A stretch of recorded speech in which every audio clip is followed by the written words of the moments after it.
You're going to hear an audio tape of Grandma Iole Banker, Grandma Iole Martinat Banker.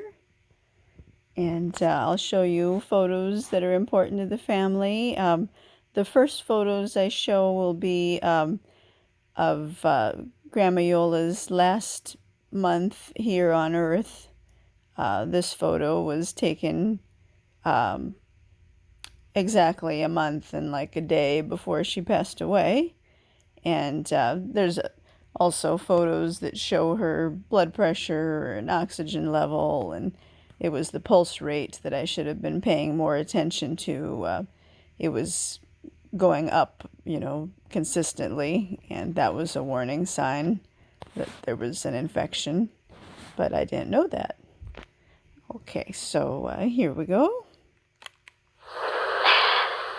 The pomegranate tree, Grandma Banker planted it, and it really belongs to 9845, and it's right in between the two houses. You know what I'm talking about? Okay. Well, pomegranate jelly is very good. And so there were all these pomegranates. So, you know what a pomegranate looks like? You cut it, and then it has these little bitty seeds, and the juice is inside there.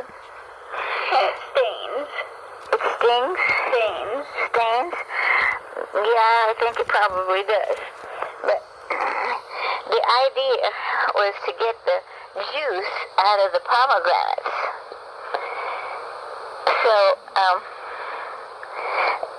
Daddy and me, I think, picked a whole bunch of, because there was an abundant crop that year.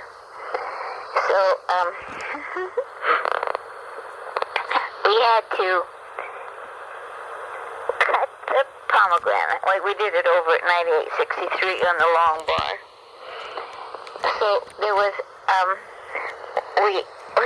be comfortable. Want me to hold it? No.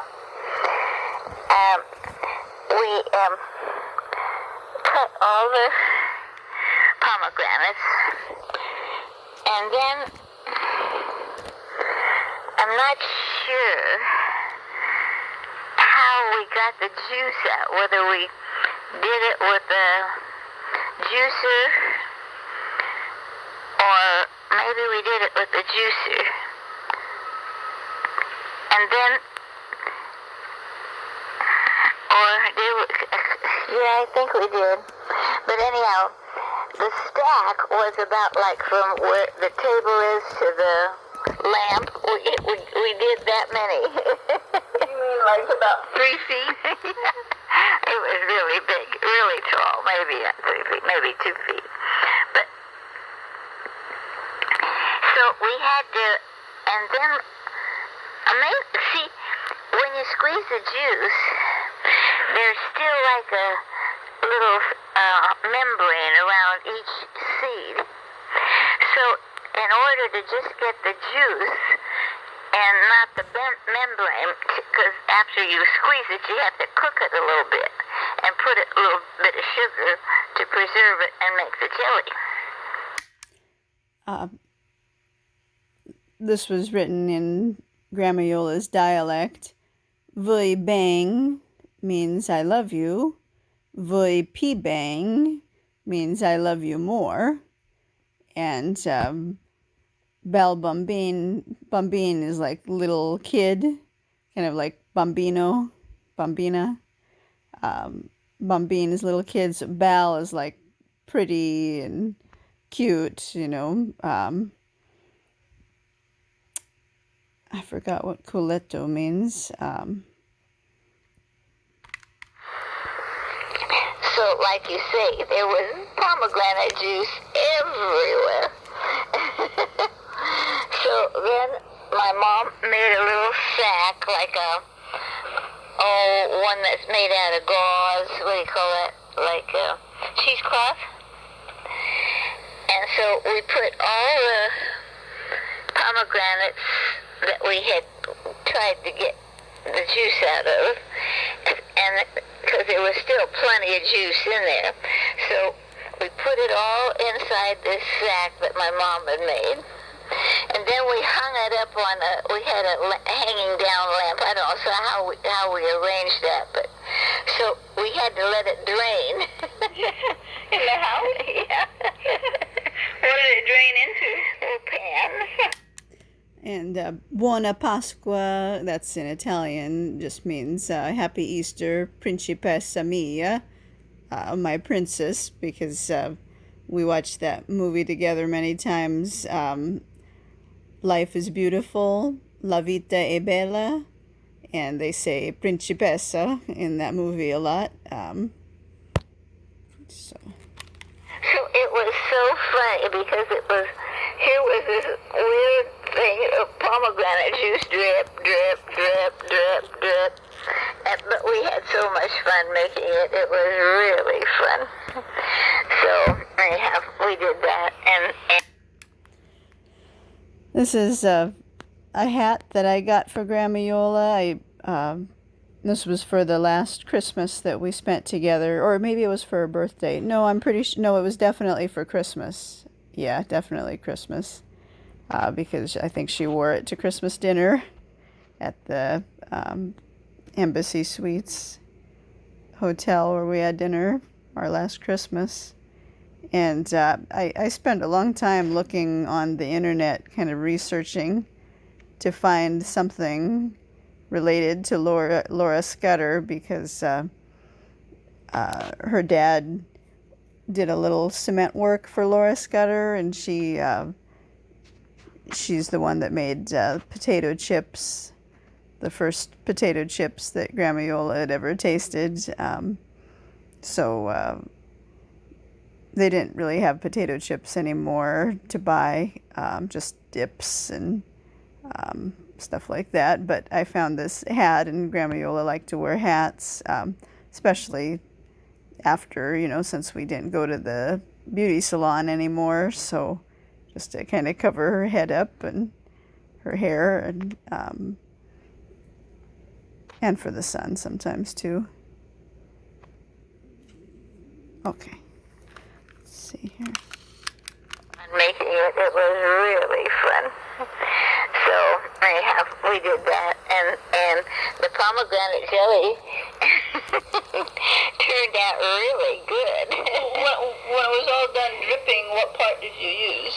Just the juice. So all the little membrane things were in the bag, because when we squeezed them, the membranes, the juice came out of the membrane, but so did the membrane. Okay, so then you got like pure pomegranate juice. How did you make that into jelly? Well, then I think we had a recipe, and he put a certain amount of, you're supposed to put pectin, and pectin, you know what that does? That makes it like gel, so it's not running all over the place. But we didn't have any pectin. But apples have a lot of pectin in it, and my dad remembered that. So he said, well, since we don't have any pectin, let's put a slice of apple inside the sugar, and maybe we had to add a little water. I don't know what the recipe called for exactly. And so we put a piece of apple in there to make the pectin, which it did. And it was so good. What did you have it on? Toast. Like French bread? Or Yeah. toasted? Yeah.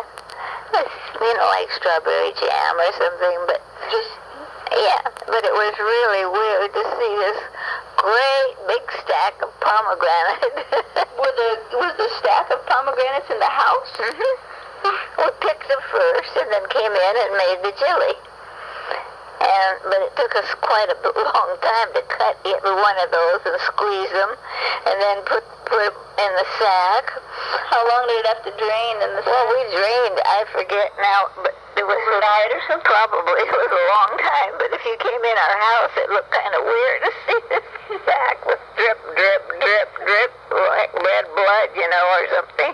Did it smell like pomegranate? Oh, no, it smells good. And then we, took me probably about 2 hours to clean up the kitchen with the pomegranate juice. But, we were having so much fun doing that it was probably more fun than actually eating the pomegranate jelly. But the pectin part, Daddy remembered about the pectin, so that was good. Otherwise, see, if you cook it too long, then to get it at a certain temperature, then it destroys the flavor. It tastes like it had been cooked too long.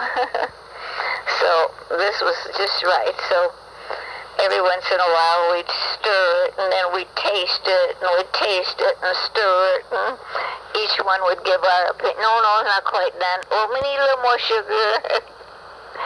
And then we had quite a few little jars, and then you got to get your jars ready, and you have to sterilize the jars, turn them upside down in a pan of. You put them in a pan of water, and then cold water, and then when the water boils, you let them. That's what we did anyway. We let them sterilize them for about 5 minutes. With boiling water? Yeah. They cook it on top of the stove. Not, just regular, not really boiling. I mean, boiling, but not about medium fire. And then we took them out, and then we poured the jelly inside. And then, I don't think we had, do you know what paraffin is? It's a wax. And a long time ago, that's the way they preserve things, because you want to be sure no air gets into the jelly, because if you do, then the jelly, or whatever you're canning, is not good. Yeah, it's not good anymore. So we had to take these pieces of wax, paraffin they called it, and melt it. And as soon as it was melted, you poured it on top of the jelly. On top of the jelly itself, or Yeah. the jar? Well, the jar. After You put then you put that inside. So it seals the jar shut for sure. Yeah. So that way it will preserve it, and you won't have it. So then after we got all the jars made, then we went back.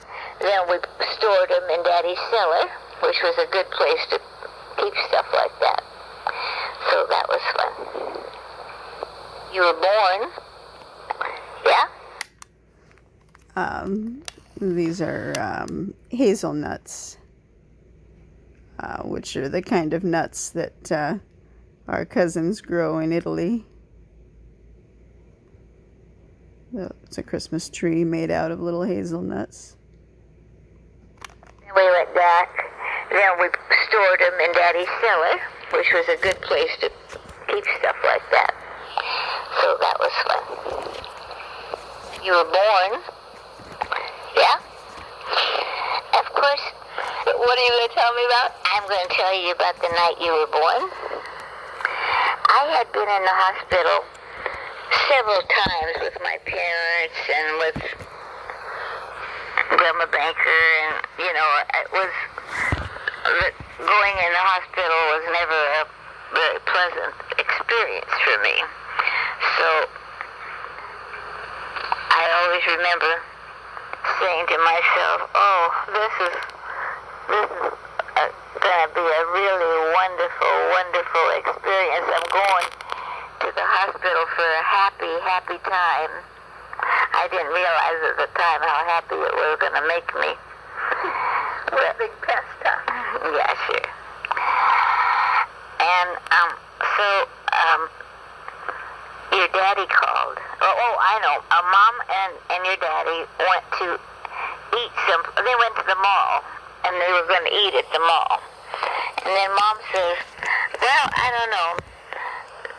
I'm feeling a little funny, and I might be having some cramps." So they decided to go home to their house in Sierra Madre, and maybe we better call the doctor, they said, and see what he says. And I guess they said, well, see how fast the cramps are coming, I don't know what it is, 5 minutes or 10 or whatever. And so the doctor said, well, you better come on in. And so then your daddy was eating a ham and cheese sandwich at home, and he says, well, I think Lonnie is going to go to the hospital now, as soon as I finish my ham and cheese sandwich. So I said, okay. That was Dante. So then we said, well, we can't let our baby there by ourselves. We better go too. So we went to the Huntington Memorial. Wait, wasn't I born in Pasadena? Huh? What's the name of the hospital I was born at? Huntington? Say the full name of it. Huntington Memorial Hospital, I think. In what town? Pasadena? What state?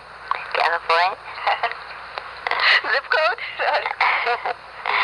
And so then they directed us to Mom's room, and she was just chipper and feeling great, and there was a machine hooked up that she could tell when the pains were coming, but she never once, you were a very easy birth for her. She never once, cried out or in pain, or she said, oh, I think another pain's coming, but just about like in that tone, and you could see it on the monitor.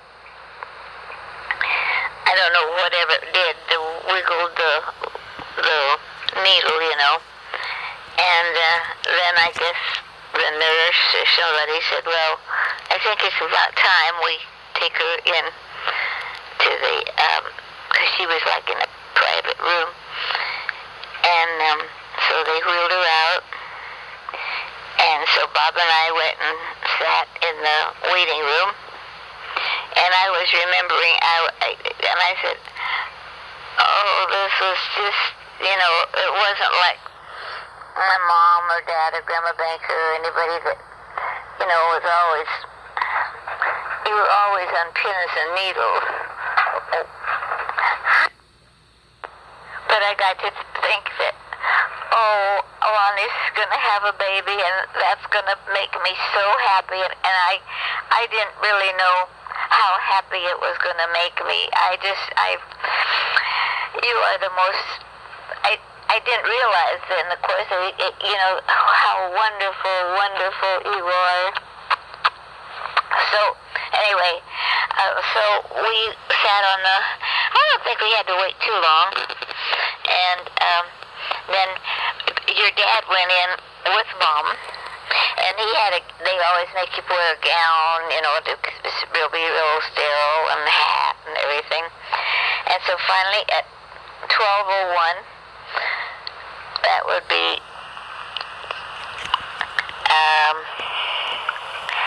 March 8th. No, I think it was 11:59, wasn't it? Because it's not 11:51. It was 12:05.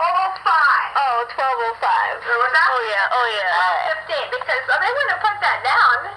It takes a while for you to get out. Yeah, I was supposed to come out on the 7th, but by the time all the little remnants of stuff were out. Yeah. Well, I think your dad told them too that was your anniversary. Well, it was so close. They told me it was their anniversary on March 8th. Yeah, they got married on March 8th. That's something to have your baby on the exact anniversary date, isn't it? And so, the best present in the whole world ever. Ever the best present in the whole world. Best everything. And so, your daddy walks out. Right away. So cute. And he came, still dressed with this gown on, and he said, well, you are grandparents of a little baby girl. So, of course, we were delighted. I thought it was going to be a boy. in a way, because I told him from that amniocentesis test that it might be a boy. I wasn't sure, but I thought I saw XY and XX. No, X. If you saw XX, then it was a girl. Oh, I thought I saw XY. Okay. Because you didn't want to know. I didn't want him to tell me, yeah. I said, don't tell me, I wanted to be surprised. Well, you tried to peek. But she peeked. She was taking notes, the nurse. And so, after a while, they got Mom back into recovery. Recover. Poor Mom. And so then we got to see her before we... No, you didn't. I didn't go see you? Oh. I didn't go see you? I don't think so. I think you went home. Because I stayed there an hour or two. You probably didn't wait. Oh, maybe you did. Maybe you did. Yeah, because I saw Annie. You saw Annie already? Mm-hmm. Oh, my God. That night? Mm-hmm. I barely saw her. They rate you Wait. away. See, after you're born, then they rate you. They rate you right away. Rate me? They rate all the babies. It's an APCAR number, they call it. And it's like how healthy, if you look rosy, if you're breathing. So how'd I do? Breathing. The first number wasn't too high. I think 10's the highest. You got maybe 7 or some. Or what's wrong with me? Nothing, but you were so small and probably, and you were starting to get tangled up in the umbilical cord. That probably cut off your air.